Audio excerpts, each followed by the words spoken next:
Bienvenidas entonces a esta sesión en la cual espero que podamos darle una especie de cierre a la primera unidad, y como les había anticipado en la clase anterior, también espero presentarles lo que va a ser el instrumento de evaluación de esta parte del curso. Les voy a contar además de qué manera lo vamos a realizar y el plazo correspondiente. Me gustaría, por supuesto, partir preguntándole si alguien tiene algún comentario, alguna duda que quisiera compartir.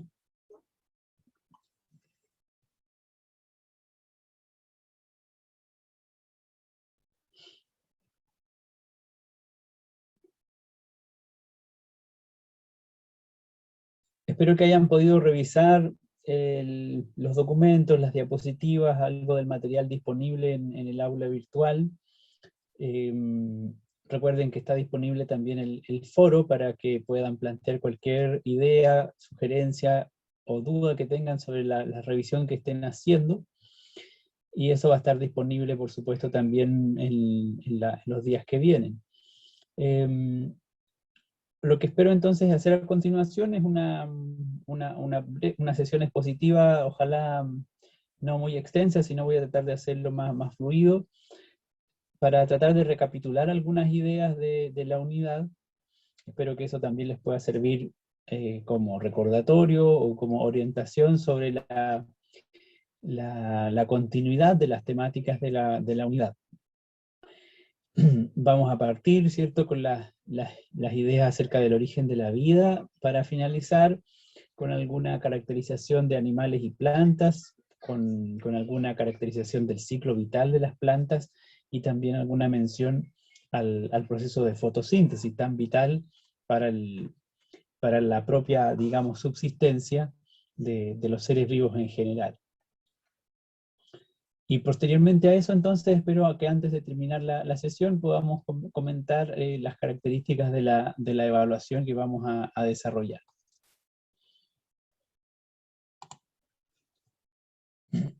Partimos esta unidad hablando o haciéndonos la pregunta acerca de el origen de la vida y a su vez en relación a qué caracteriza el fenómeno de lo vivo, ¿cierto? Esa es una pregunta persistente en la historia de la biología. Es una pregunta que no está del todo cerrada, en cuanto a que la respuesta siempre es discutible. En general, las respuestas científicas son siempre tentativas y están sujetas a revisión. Y es un poco lo que vimos también en la historia del pensamiento en torno a las hipótesis disponibles para explicar justamente el origen de los seres vivos. En primera instancia hay dos hipótesis históricamente relevantes que están en disputa. Una que persistió durante muchos siglos, que es lo que llamamos la generación espontánea, donde encontramos, por ejemplo, el pensamiento de Aristóteles, que suscribía esa idea, y varios siglos después las ideas y el trabajo de Van Helmont o de Needham, que le dan sustento también empírico a la idea de la generación espontánea. Esto es, la idea de que el fenómeno de la vida, o el fenómeno vivo, puede surgir a partir de la materia inerte de manera espontánea. En general, cuando esta idea se desarrolla en el pensamiento de nuestra historia, digamos, de la historia humana, es una idea que surge vinculada a nuestra experiencia de relación con seres vivos, podríamos decir, entre comillas, superiores, es decir, que podemos observar a simple vista, con los cuales podíamos interactuar. Era así por lo menos en la época de Aristóteles e incluso de Van Helmont. Desde insectos, por ejemplo, hasta animales mayores. Sin embargo, a fines del siglo XVII, o fines del XVI, principios del XVII, donde se inventa, ¿cierto? Se desarrolla el microscopio, que es este instrumento que permite acceder a un nivel de observación que está en principio inaccesible para la escala humana, para el sentido de la vista humano, Y junto con eso entonces se abre el conocimiento a un mundo nuevo de seres que también son identificados como seres vivos, lo que llamamos microorganismos. Y entonces en esa época, a principios del siglo XVII, en la cual la discusión en torno a la generación espontánea se traslada a ese campo o a ese mundo de los microorganismos. La pregunta es entonces, ¿de dónde vienen esos microorganismos? Y las respuestas que se daban eran, bueno, provienen de la materia inerte o de la materia que está en putrefacción. De allí se originan de manera espontánea nuevos microorganismos y nuevos seres vivos. O bien, alternativamente, la respuesta que van a ofrecer investigadores como Antonio Redi o Spallanzani o Pasteur es que cada vez que aparece un microorganismo sobre algún sustrato, ese microorganismo tiene que provenir o siempre proviene de otro microorganismo, de otro ser vivo preexistente. De manera que la idea de la generación espontánea sería inadecuada. Eso es en parte lo que corrobora o lo que afirma Pasteur y entrega evidencias, ¿cierto?, a partir de su trabajo experimental, de que en caldos de cultivo, si es que esos caldos de cultivo no tienen acceso a la proliferación de microorganismos a través del aire, entonces no se desarrollan nuevos microorganismos. Y es justamente lo que muestran sus trabajos. De manera que en esa época, más o menos, la idea de que los seres vivos siempre provienen de otro se comienza a instalar como una idea básica en el pensamiento biológico, y luego va a ser complementada con la identificación o con la descripción de lo que le llamamos la estructura o unidad funcional básica de los seres vivos, que es la célula. También con ayuda del microscopio, Robert Brown y otros investigadores de la época identificaron que en la materia vegetal y en la materia orgánica siempre había una estructura básica que de alguna manera le daba estructura y funcionalidad a este tipo de materia, a la materia viva. Y eso es lo que llamamos célula. De manera que, según esta idea, los seres vivos siempre estarían compuestos por al menos una o más células. Y de ahí es que distingamos entre organismos unicelulares y pluricelulares. Entonces, la idea de que un organismo siempre viene de otro, y la idea de que los organismos vivos siempre están conformados por células, son dos ideas básicas que subyacen a la concepción moderna del fenómeno de la vida. Moderna en el sentido de científica, en el sentido actual del término. Y estos organismos que se caracterizan por esta constitución, ¿cierto? Y por este origen, siempre provenir de otro ser vivo, entonces tienen algunos elementos básicos comunes, que por cierto también están en revisión, y probablemente se trata de una lista de características que no está del todo cerrada, que siempre uno podría encontrar límites difusos cuando se aplica algún criterio. Por lo menos, algunos de estos procesos básicos los podríamos sintetizar en estos tres que están aquí representados. La idea de que los organismos vivos siempre se mantienen en algún tipo de relación con otros seres vivos y con el ambiente. Por supuesto, el tipo de relación que establezcan va a depender de su forma de vida, y ahí hay una amplia diversidad. Otro proceso básico que sería compartido por todos los seres vivos es el proceso de nutrición, básicamente aquel en el cual los organismos asimilan cierto material orgánico o inorgánico y lo hacen parte de sí mismos para el desarrollo de su propia estructura. Y junto con estos dos procesos de relación y nutrición se reconoce la capacidad o el proceso de reproducción como otro elemento central distintivo del fenómeno vivo, según el cual siempre entonces los seres vivos tienen la capacidad para generar o para producir nuevos organismos mediante distintos mecanismos reproductivos, dependiendo también de su estructura y de su diversidad morfológica y genética. De esa manera entonces podemos aplicar algunos criterios para identificar o para catalogar ciertos ejemplos o ejemplares de materia, ya sea como ser vivo o como materia inerte, o como materia viva y materia inerte.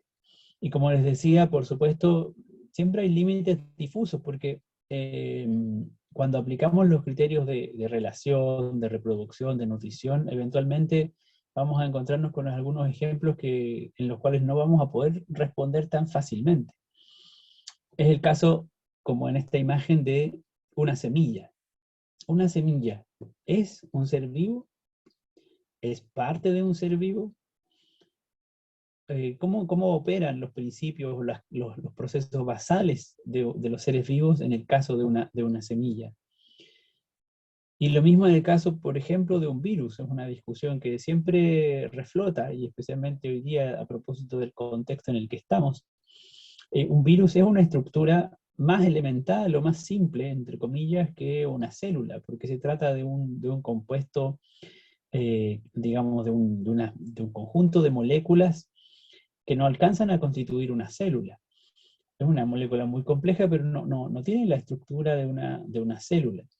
Y si el criterio que se establecía era que los organismos estaban siempre formados por células, entonces ocurre que los virus quedan fuera del conjunto de seres vivos. Sin embargo, a pesar de no estar conformados por células, los virus tienen la capacidad para insertarse dentro de distintas células de distintos seres vivos, y una vez que están dentro de una célula, adoptan o tienen todas las capacidades que cualquier célula puede tener, como la de reproducirse, la de alimentarse o nutrirse. Y en ese sentido, el criterio o los criterios que se establecían en algún caso se cumplen y en otros casos no se cumplen completamente. Lo interesante es que es una discusión que se puede dar y se mantiene todavía incluso en el campo específico o especializado de la biología. Lo que sí resulta clave es que en todo este tiempo de desarrollo o de reflexión y de investigación en torno al fenómeno de la vida, está como en el núcleo, o uno de los pilares de la biología moderna es la teoría celular. La idea de que las células son en cierta manera organismos a su vez, porque son una estructura funcional autónoma que desarrolla una serie de procesos que le permiten autosustentarse o mantenerse en equilibrio con el ambiente.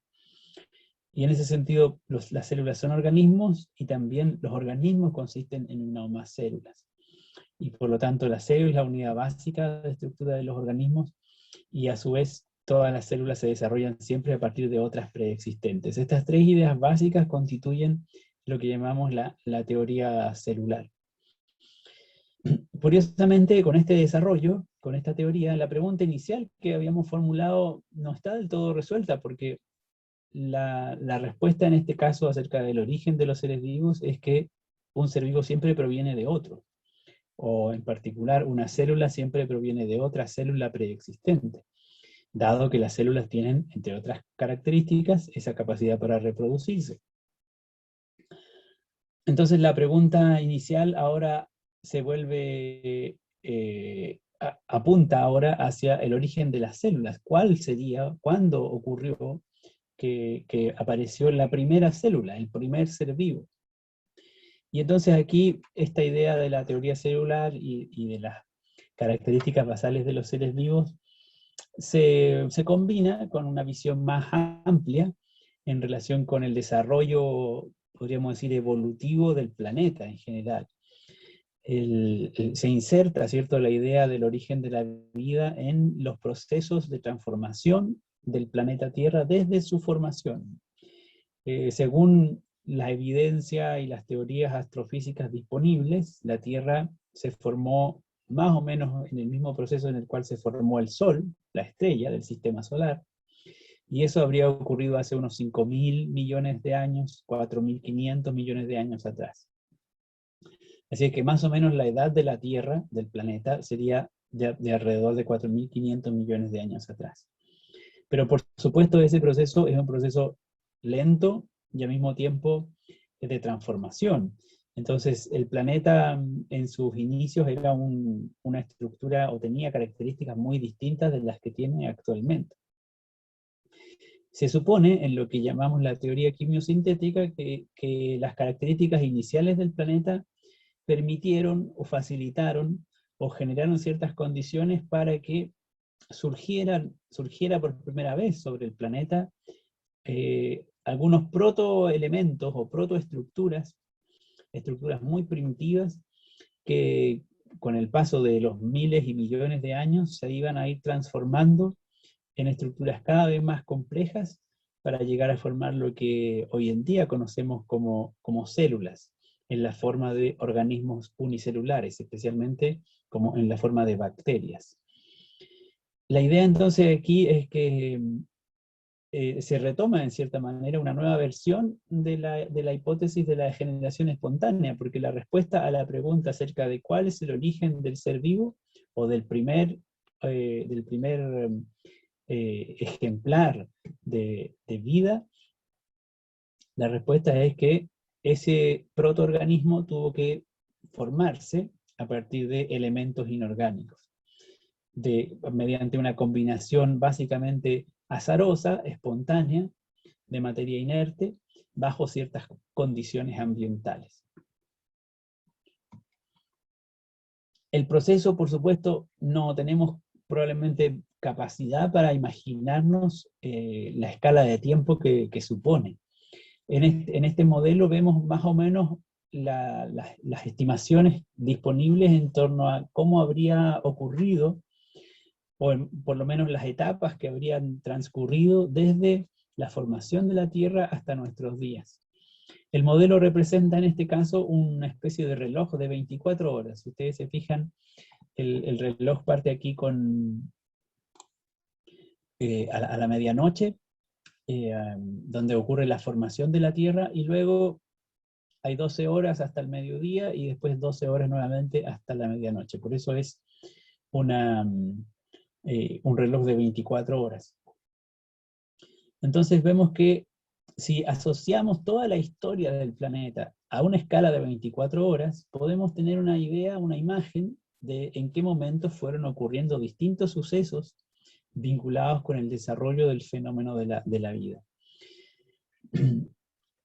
Por ejemplo, la evidencia más antigua de la que se dispone, o la evidencia de material rocoso más antiguo de la que se dispone, proviene aproximadamente de esta época. O sea, hace unos 4.100, 4.200 millones de años atrás. Las rocas más antiguas que se conocen, cuya edad se ha podido medir aproximadamente con algunas técnicas atómicas y mediante medición de radiación, se estima que tiene una antigüedad de unos 4.200 millones de años. Y luego, la siguiente evidencia disponible en torno a esta historia del planeta es que hay fósiles que se han podido recolectar de organismos muy básicos, muy elementales, que llamamos procariotas, básicamente porque se trataría de estas estructuras que hoy día llamaríamos células, pero que en aquella época no tenían o no lograban conformar todavía un núcleo diferenciado en su interior en el cual uno pudiera encontrar material genético aislado. Hay evidencia fósil de que existía este tipo de organismo procariota hace unos 3.500 millones de años atrás. Es decir, por lo menos estos primeros organismos vivos muy simples habrían surgido sobre el planeta hace unos 3.500 millones de años atrás. Es decir, si es que llegaron a formarse ya para ese momento, por lo menos en un periodo previo tienen que haber estado aconteciendo una serie de procesos, como decíamos, azarosos, ¿cierto?, de transformación química, que permitió el surgimiento de estas estructuras complejas que adquirieron, podríamos decir así, autonomía respecto del ambiente. Y esa autonomía se expresaba en procesos de relación, en procesos de nutrición y fundamentalmente en procesos de reproducción. Luego podemos seguir, ¿cierto?, la historia del planeta. Hace unos 3.400 millones de años atrás aparecen, porque hay evidencia fósil de esto, de organismos que habrían realizado fotosíntesis, y por lo tanto esto quiere decir que de aquella época proviene probablemente la formación de la atmósfera terrestre como la conocemos actualmente. Porque en su origen la atmósfera terrestre no disponía de oxígeno. En cambio era rica, por ejemplo, en dióxido de carbono. Era una atmósfera muy, muy densa, y en la cual el efecto invernadero está probablemente muy elevado. Pero con la aparición de organismos fotosintéticos, básicamente bacterias que eran capaces de hacer fotosíntesis en los océanos, comienza a ocurrir que estas bacterias transforman el dióxido de carbono de la atmósfera en oxígeno. Y ese proceso dura hartos millones de años. Fíjense que se destaca aquí que hace unos 2.000 millones de años ya es posible encontrar o detectar oxígeno libre en la atmósfera. Eso quiere decir que aproximadamente durante 1.400 millones de años, lo que había sobre el planeta eran bacterias en los océanos que lo que hacían era transformar o estaban transformando la composición de la atmósfera, básicamente dotándola de oxígeno. Y es justamente la presencia de oxígeno sobre la superficie la que probablemente va a gatillar, va a empujar o a promover el desarrollo de estructuras orgánicas más complejas todavía que estas primeras bacterias, y de ahí que surjan hace unos 1.500 millones de años los primeros organismos que llamamos eucariotas, es decir, organismos cuya célula sí tiene en su interior un núcleo diferenciado en el cual se encuentra el material genético. También hay evidencia fósil de esto.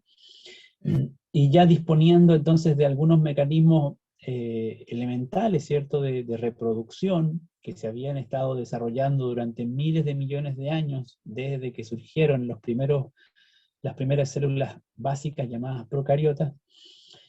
Entonces estos organismos fueron cada vez complejizándose más para finalmente poblar el planeta en su superficie terrestre. Lo increíble es que si en esta misma escala de tiempo del reloj de 24 horas, donde hemos puesto la historia del planeta completa, situáramos la aparición de nuestra especie, recién tendríamos que pensar o ubicarnos 30 segundos antes de la medianoche, es decir, en los últimos 30 segundos de la historia del planeta surge la primera especie de Homo. Ustedes saben que hay varias especies de Homo que van evolucionando, y nuestra especie es la más, podríamos decir, evolucionada, los Homo sapiens, ¿cierto?, que tienen, por supuesto, una historia todavía incluso mucho más reciente que la del primer Homo. Probablemente hemos estado habitando y desarrollándonos como civilización de Homo sapiens apenas los últimos 15 segundos de la historia del planeta.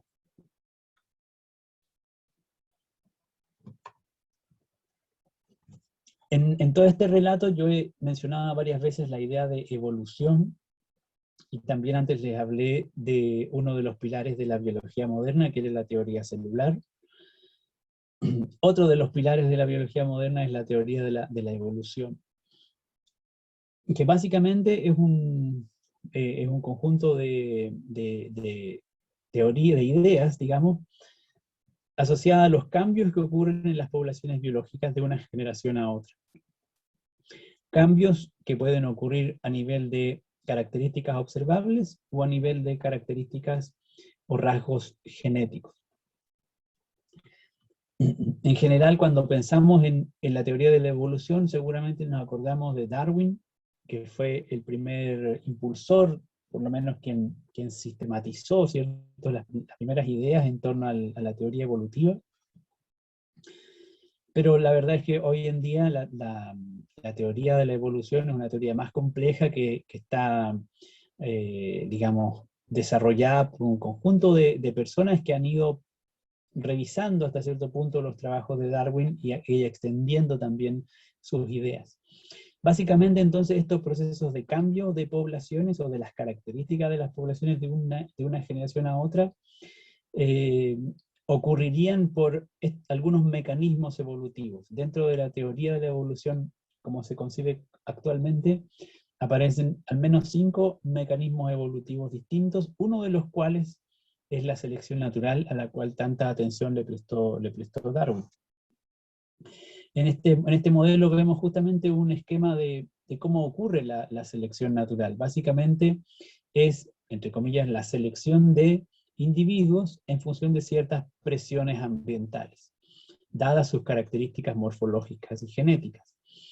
Vemos acá una generación de escarabajos a la izquierda. Esa generación de escarabajos se caracteriza porque hay escarabajos negros y escarabajos blancos, o podríamos decir de un tono más claro, y que están, digamos, habituados a vivir sobre las rocas. Y ocurre entonces que por el hecho de ser más claros, un grupo de escarabajos son más visibles cuando se mueven sobre las rocas, que son en general oscuras. Como son más visibles, por sus características genéticas y morfológicas, entonces son más susceptibles de ser atrapados o ser consumidos, por ejemplo, por un depredador como un ave. Y eso significa entonces que en la siguiente generación lo más probable es que quienes tengan más posibilidades de reproducirse sean los escarabajos oscuros, más que los escarabajos blancos, porque los escarabajos blancos van a ser más comidos, más devorados. Así es que en la siguiente generación lo que vemos es que prolifera las características de los escarabajos oscuros y disminuye la cantidad de la población de escarabajos blancos. De manera que en este caso apreciamos un fenómeno de selección natural. Ciertos rasgos que tenían los escarabajos se mantienen de una generación a otra porque resultan en una ventaja selectiva debido a la presión que había en el ambiente. La presión evolutiva en este caso estaba dada por los depredadores, que son los pájaros. Y eso hace entonces que las poblaciones ahora sean distintas. Antes había una población con muchos más organismos blancos, ahora hay una población con muchos más organismos oscuros. Y ese tipo de cambio es el que va dando cuenta de la diversificación en los rasgos de las poblaciones, y es lo que conduce a lo que llamamos la evolución de las especies. Deben quedar pocos segundos de esta grabación, así es que voy a hacer una pausa para volver a conectarme y continuar, ¿ya? Denme un segundo, por favor. Voy y vuelvo.